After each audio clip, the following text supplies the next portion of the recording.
시편 131편 1절에서 3절 함께 읽겠습니다. 시작. 여호와여, 내 마음이 교만하지 아니하고 내 눈이 오만하지 아니하오며 내가 큰 일과 감당하지 못할 놀라운 일을 하려고 힘쓰지 아니하나이다. 실로 내가 내 영혼으로 고요하고 평온하게 하기를 젖된 아이가 그의 어머니 품에 있음 같게 하였나니 내 영혼이 젖된 아이와 같도다. 이스라엘아, 지금부터 영원까지 여호와를 바랄지어다. 아멘. 자, 젖된 아이와 같이라는 제목을 가지고 오늘 말씀 함께 나누도록 하겠습니다.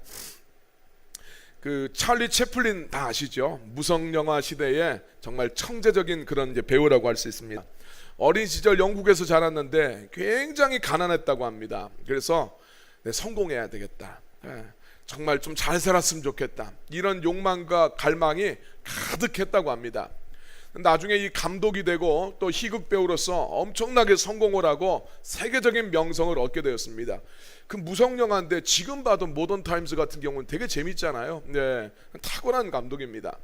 근데 여러 차례 결혼을 하고 결혼 4번 했다고 그럽니다. 그리고 복잡한 인간관계로 인해서 인생의 말년에는 굉장히 외롭게 인생을 살았다, 그렇게 전해주고 있어요. 그래서 채플린이 인터뷰를 하면서 나는 사람들에게 큰 웃음은 주었지만 정작 내 인생은 외로움의 연속이었다, 그렇게 토로했다고 합니다.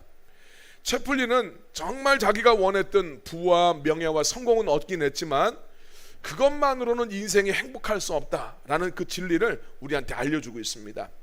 오늘 시편 131편은 이 시편 131편에 대해서 스펄전 목사님, 금세기에 가장 이렇게 이 전 세계에 아주 유명했던 설교자라는 분으로 유명했던 목사님인데 그런 이야기를 했대요. 이 시편 131편은 짧아서 읽기는 쉽지만 이렇게 살기는 참 어렵다, 그렇게 이야기를 했다고 합니다. 이 3절밖에 안 되지만 이 안에 깊은 진리를 담고 있습니다. 오늘 말씀을 보면 1절과 2절에 나오는 사람의 분위기가, 물론 이제 다윗이 다 고백을 하고 있는 다윗의 이야기이지만 1절에 나오는 묘사되는 사람의 분위기와 2절에서 묘사되는 사람의 분위기가 완벽하게 대비가 되고 있습니다. 1절에서는 막 큰일을 하려고 하는데 감당할 수가 없어요. 그 인생을, 이 장면을 보면 어떻습니까? 당혹스러움, 또 어리석음, 자기 욕심 따라 살아가는 사람, 이 사람의 이미지가 등장합니다. 2절을 보게 되면 고요하고 평온하고 아주 평범한 가운데 또 소박함이 있어요. 또 그리고 젖된 아이라는 표현을 통해서 나타나는 것을 보면 이 삶의 만족감, 이게 충만한 삶의 모습이 나옵니다. 그래서 1절 같은 그런 인생이 되면 안 되고 2절과 같은 인생을 살아야 된다, 그런 이야기인데, 자, 오늘 말씀을 통해서 주님께서 우리에게 기대하시는 바가 무엇인가? 자, 시편 131편 1절 말씀. 자, 1절에 등장하는 사람은 어떤 사람입니까? 교만한 사람이죠. 다윗은 나는 교만하지 않았으면 좋겠습니다, 내 눈이 오만하지 않길 바랍니다, 이렇게 이야기하는데, 교만한 사람과 오만한 사람은 무슨 일을 추구하냐면 큰 일을 하려고 합니다. 또 정말 이 놀라운 일을 하려고 해. 그런데 이제 안타깝게도 자기가 감당할 수는 없는 일이에요. 자기가 감당할 수도 없는 놀라운 일을 해서 정말 자기를 드러내고 싶어하고 성공하고 싶어하고 주목받고 싶어하는 사람의 모습이 1절에서 등장을 하고 있어요. 위대한 업적을 남기고 싶어하는 거죠. 그래서 다른 사람들한테 야, 저 사람 훌륭한 사람이다, 대단한 사람들이다, 이런 어떤 찬사를 듣기를 원합니다. 이런 사람들의 특징은 자기의 한계를 잘 인정하려고 하질 않습니다. 근데 이런 사람들은 자기가 망할 때 자기 한계를 그때서야 명확하게 깨닫게 됩니다. 나폴레옹이 그런 말을 했다고 그러죠. 내 사전에 불가능이란 없다, 이런 말 했는데 그 생각 때문에 망합니다. 러시아도 정복할 수 있을 것이라고 생각했다가 쳐들어갔다가 쫄딱 망해버리죠. 불가능한 게 없긴 왜 없습니까? 있지요. 자기 인생에 한계가 있는데, 자기 인생, 나는 한계가 있는 인생이고 나는 어떤 하나님 앞에 유한한 인생이라는 것을 인식하지 못하고 끊임없이 그냥 헛된 욕망을 추구하려는 사람이 우리 1절에서 등장한 교만한 사람, 오만한 사람입니다. 자기가 감당할 수도 없는 일인데 그냥 큰 일을 행하고 싶다는 그런 헛된 생각만 품고 있습니다. 이런 사람들은 무언가를 좀 해내겠다고 하는 그런 이제 강한 욕구가 있어요. 좋게 말하면 성취 욕구인데 이게 욕심이죠, 욕심. 하나님이 그 내면 속에 없는 사람들의 특징 중에 하나는 자기의 욕심이에요. 그래서 이 욕심 때문에 자기의 삶을 피곤할 정도로 막 몰아갑니다. 큰 일을 하려다 하고 보니까, 정말 놀라운 일을 하려다 보니까 자기 자신을 자꾸 이제 몰아가는 겁니다. 그렇게 살다 보면 마음속에 평안이 사라져요. 안식이 없고 굉장히 피곤할 뿐입니다. 그래서 이런 어떤 삶의 내 욕심껏 살아가려고 하는 그런 사람들의 모습들은 여러 가지 정신적인 문제들이 거기서 동반해서 나오게 됩니다. 인생이 편하진 않아요.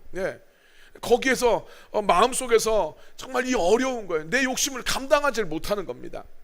오늘을 사는 현대인들이 많이 이런 욕심들을 가지고 있습니다. 오늘 우리 시대를 바라보면 뭔가를 해내려고 얼마나 우리가 치열하고 분주하게 사는지 모릅니다. 근데 그러면 그럴수록 우리들의 삶에도 염려와 근심이 계속해서 늘어갈 수밖에 없죠. 우리 속에 있는 이 염려와 근심은 누가 만들어내는 게 아닙니다. 내 생각 안에서, 내 머릿속 안에서 우리 스스로 자꾸 만들어가고 있어요. 특별히 사람이 자기의 욕심이 가득할 때 조급증에 걸립니다. 빨리 이루고 싶어 하는 거예요. 기다리질 못합니다. 현대인들이 다 조급증에 걸려 있어요. 동시에 하나님의 마음속에 없는 이 사람들, 여기서 이 성경에서 교만한 사람들, 오만한 사람들은 하나님 의지하지 않는 사람들이라고 말씀을 드렸습니다. 이런 사람들은 항상 이 사람들이 생각하는 큰 일과 놀라운 일은 자기중심적인 일이에요. 돈 많이 버는 것, 내 취미생활하는 것, 나의 만족, 세상 속에서 인정받는 것, 이런 거는 큰 일로 생각하고 놀라운 일로 생각을 해요. 근데 하나님과 관련된 일은 큰 일로 생각하진 않아요. 그게 별로 놀랍게 생각하진 않습니다. 어떨 때 그것은 내 삶에 그냥 방해가 된다고 생각을 해요.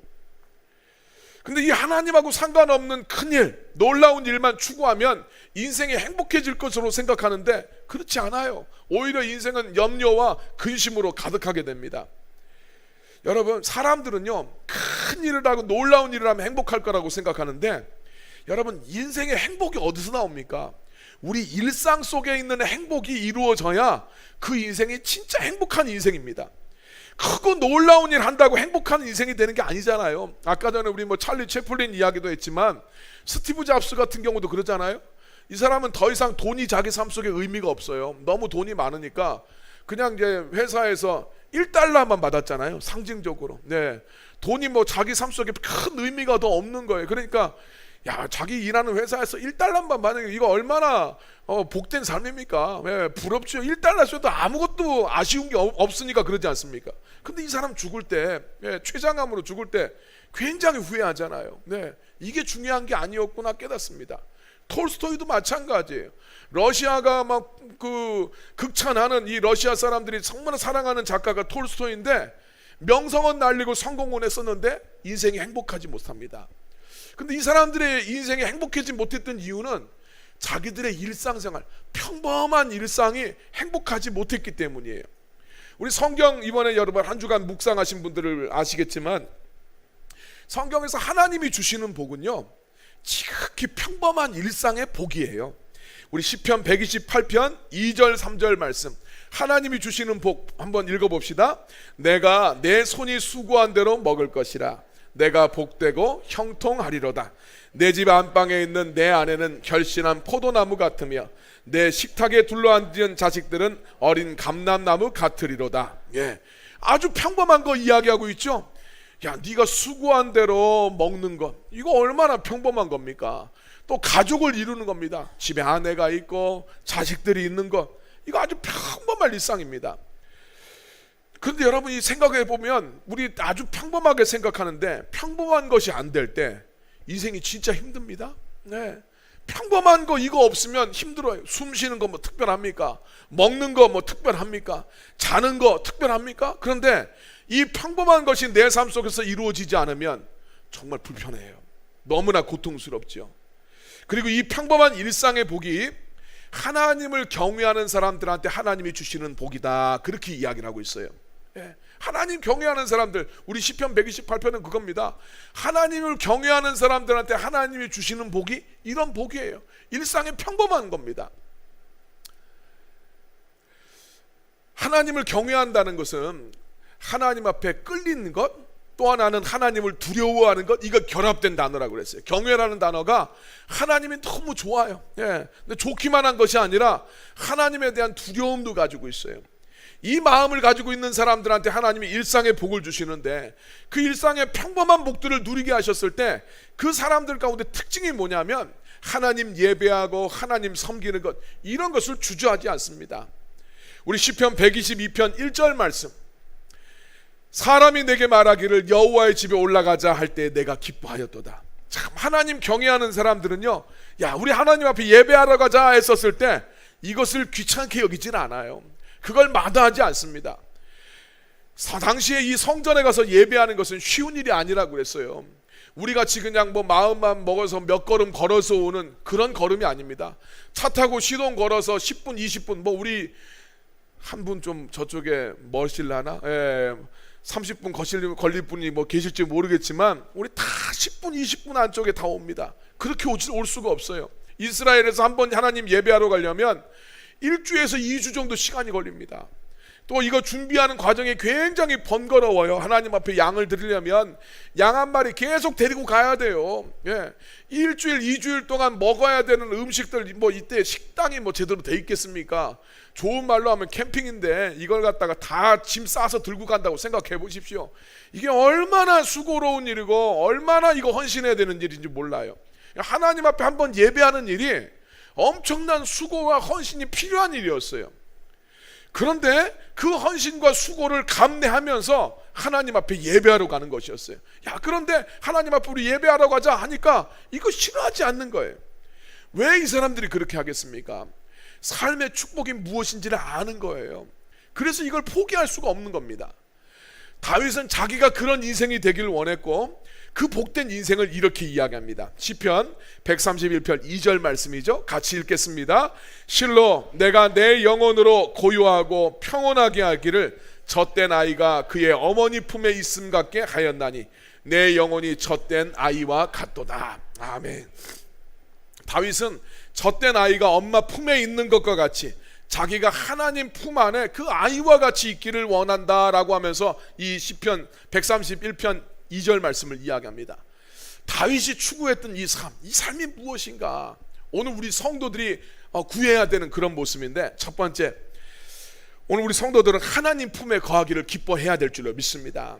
하나님 예배하고 기도하고 하나님하고 더불어 살아가는 것을 귀하게 여길 수 있어야 돼요. 여러분, 인생에 있어서 진짜 큰일, 인생의 중요한 일은 하나님하고 더불어 살아가는 거예요. 다른 일들만 크게 생각을 하고 하나님과 더불어 살아가는 것을 큰 일로 여기지 않고 작고 사소한 일로 여기면 그 인생 하나님 앞에 받을 게 없습니다. 우리 학계 선지자가 그런 이야기 하잖아요. 성전 공사가 중단된 지 16년이 지났는데 성전 짓는 것은 방치해버리고 살아갔었을 때 학계 선지자가 이스라엘 백성들한테 그럽니다. 야, 성전은 이렇게 황폐해졌는데 너희들 집만 그렇게 잘 꾸미고 사는 것이 옳은 일이라고 생각하냐? 너희들 삶에 하나님이 복 내려주길 원하는데 너희들의 성전은 이렇게 방치되어 있으면서 어떻게 하나님이 복을 내려주실 거라 생각을 하느냐? 그런 기대를 하지 말아라, 이렇게 이야기하는 거예요. 여기서 성전이라는 것은 우리가 믿음으로 살아가는 거예요. 하나님하고 더불어 살아가는 것인데, 네가 하나님하고 함께 예배하고 하나님 섬기는 삶은 그렇게 작게 여기면서 어떻게 네 인생에 하나님의 축복이 내릴 거라고 생각하냐? 그런 생각을 하지 말라잖아요. 그래서 그런 사람들은 월급을 받아도 주머니에 구멍이 뚫려서 다 술술술술 새나가는 그런 인생, 농사를 지어놔도 그냥 황충대가 와서 싹 먹어버리고 깐부기가 다 병들어버리는 그런 인생을 살게 될 거라고 이야기를 합니다. 여러분, 삶의 만족과 평안함은 하나님 품에서 나오는 것을 믿으시길 바랍니다. 거기에 안정감이 있고 요동하지 않는 인생이 됩니다. 시편 125편 1절 2절 말씀 같이 읽겠습니다. 여호와를 의지하는 자는 시온산이 흔들리지 아니하고 영원히 있음 같도다.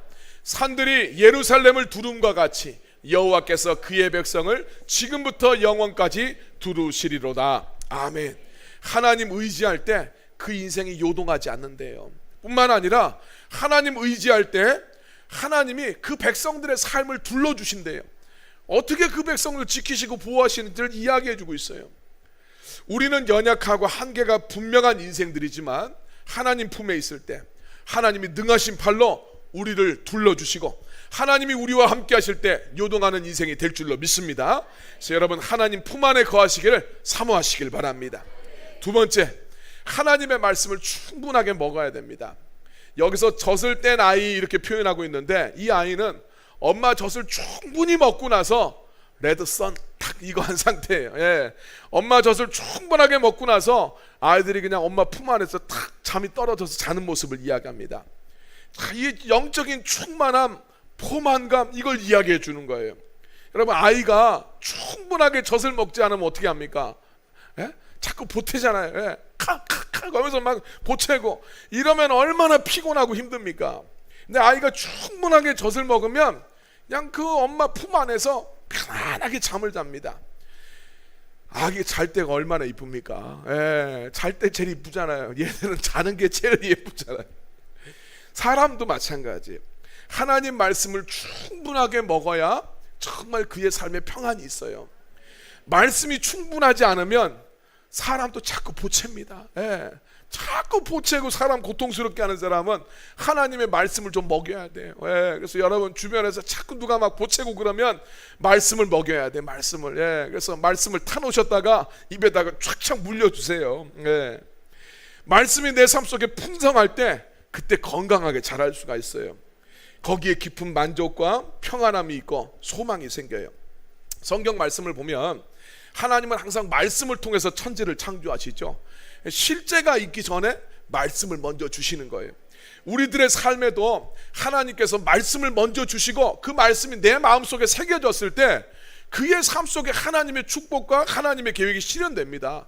내가 정말 주님의 말씀을 듣지도 못하는데 내 삶 속에 하나님 복이 임하지도 않아요. 그래서 말씀이 전해지고 그 말씀에 대한 믿음이 내 안에 생겼을 때 예수님 뭐라고 합니까? 네 믿은 대로 될지어다, 그렇게 말씀하잖아요. 정말 그래서 우리 시편 130편 5절 6절 말씀 같이 한번 읽겠습니다. 나 곧 내 영혼은 여호와를 기다리며 나는 주의 말씀을 바랐느도다. 파수꾼이 아침을 기다림보다 내 영혼이 주를 더 기다리나니 참으로 파수꾼이 아침을 기다림보다 더하도다. 아멘. 파수꾼이 아침을 기다리는 것보다 내 영혼이 하나님의 말씀을 더 기다린대요. 그 이유는 뭐냐면 말씀이 들어와야 문제가 해결되고, 정말 문제가 있더라도 하나님의 말씀이 들어오면 내 마음을 지킬 수가 있어요. 하나님 말씀이 들려오지 않으면 정말 이건 고통 그 자체입니다. 아무리 삶이 힘들어도 하나님의 말씀이 들려지면 그 인생에 진짜 소망이 있어요. 그래서 우리 신명기 8장에서도 그러잖아요. 떡이 떨어졌는데 광야의 백성들 지금 먹을 게 없는데 그때 하나님께서 만나를 주시면서 이스라엘 백성들을 먹이신 것에 대해서 이야기합니다. 사람이 떡으로 사는 게 아니야, 하나님에 의해서 나오는 말씀으로 사는 것이다. 주님이 이렇게 말씀하셨어요. 그래서 여러분, 말씀이 내 삶 속에 충분하게 공급이 되어져야 그 인생에 진짜 만족함이 있어요. 쉼이 있습니다. 그래서 하나님 말씀을 여러분 사모하시고 그 말씀을 더욱더 깊이 여러분들의 심령 가운데 받아들일 수 있기를 예수님의 이름으로 축원합니다. 세 번째로, 하나님의 품에 거한다는 것은 하나님 앞에 온전히 맡겨드리는 것을 의미해요. 인생은 주님 앞에 맡겨드려야 됩니다. 하나님 앞에 나의 연약함을 고백하고 주님 앞에 삶을 맡겨드릴 때 주님이 우리의 힘이 되어주시고 능력이 되어주시죠. 우리가 우리의 삶을 다 감당할 수가 없잖아요. 또 염려하고 걱정한다고 그래서 조바심 낸다고 그래서 뭐 그것이 내 마음대로 되질 않아요. 그래서 내 인생은 주님 앞에 딱 맡겨드려야 됩니다. 시편 127편 1절 2절 말씀 같이 읽겠습니다. 여호와께서 집을 세우지 아니하시면 세우는 자의 수고가 헛되며 여호와께서 성을 지키지 아니하시면 파수꾼의 깨어있음이 헛되도다. 너희가 일찍이 일어나고 늦게 누우며 수고의 떡을 먹음이 헛되도다. 그러므로 여호와께서 그의 사랑하시는 자에게는 잠을 주시는도다. 아멘. 자, 1절 말씀, 인생 집을 세워가려고 노력을 해요. 내 인생 잘 돼야지, 우리 자식들 잘 돼야지, 여러 가지 집을 세워가려고 합니다. 그런데 하나님이 세워주지 않으면 세우는 자가 아무리 수고해도 헛되다. 우리 성을 지킵니다. 내 인생 지켜야지, 우리 회사 지켜야지, 주님의 교회를 지켜야지. 근데 하나님이 지켜주시지 않으면 파수꾼에 끼어 있는 것이 헛되도다 이야기합니다. 2절 말씀을 바라보면 어떤 사람들은 내가 열심히 노력하고 수고하면 되겠지 라고 생각을 합니다. 자기가 남들보다 더 늦게 자고 더 일찍 일어나면 내 인생집 세울 수 있을 것 같고 내 인생 잘 지킬 수 있을 거라고 생각을 하는데, 야, 그렇게 해봤자 하나님이 도와주지 않으면 그냥 수고의 떡을 먹을 뿐이다. 고생만 할 뿐이라는 거예요. 반대로 하나님을 의지하고 하나님을 신뢰하는 사람은 자기 인생을 주님 앞에 맡겨드립니다. 이런 사람들은 편안함이 있어요. 밤에도 잠을 편안하게 잘 수가 있어요. 사람들은 수고를 많이 하고 최선을 다하면 된다고 생각하지만 여러분, 그것으로 인생이 되질 않잖아요. 네. 얼마나 애를 씁니까? 인생에 대해서 내 인생 아무렇게나 되라 누가 그렇게 합니까?